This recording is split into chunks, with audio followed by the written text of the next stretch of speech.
Israeli Prime Minister Benjamin Netanyahu nailed against growing criticism from top ally, the United States, against his leadership amid the devastating war with Hamas. He has described calls for a new election as wholly inappropriate. Now, Netanyahu said that he is determined to go ahead with the Rafah assault, with many Israeli allies asking for no assault without a plan to protect civilians.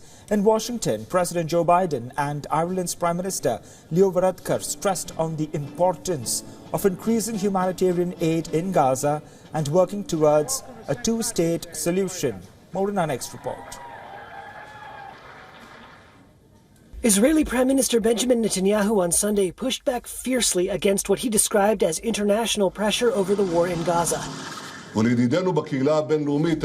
a cabinet meeting, he said, "To our friends in the international community, I say, is your memory so short? So quickly you forgot about October 7th, the worst massacre committed against Jews since the Holocaust?"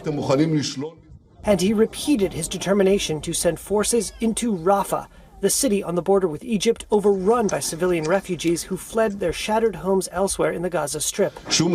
He said, "No international pressure will stop us from achieving all the goals of the war, eliminating Hamas, freeing all of our hostages, and ensuring that Gaza will no longer pose a threat to Israel.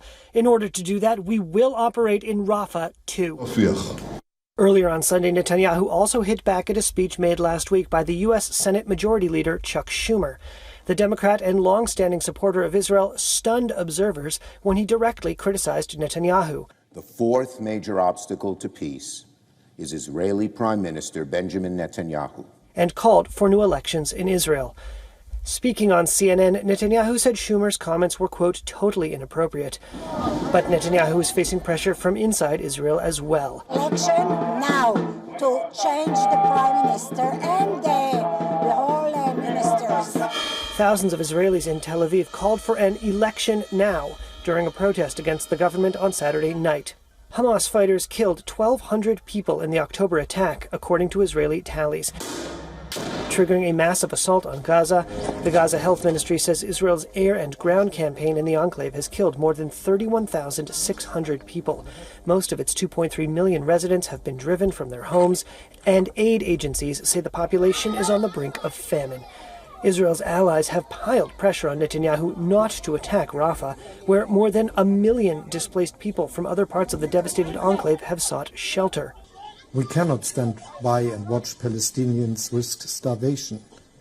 That's not us. German Chancellor Olaf Scholz met with Netanyahu in Jerusalem on Sunday and said he supported Israel's right to defend itself, but that along with the military objectives, there were humanitarian needs as well. Take the ground offensive in Rafah.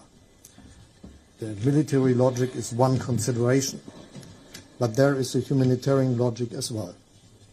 How should more than 1.5 million people be protected?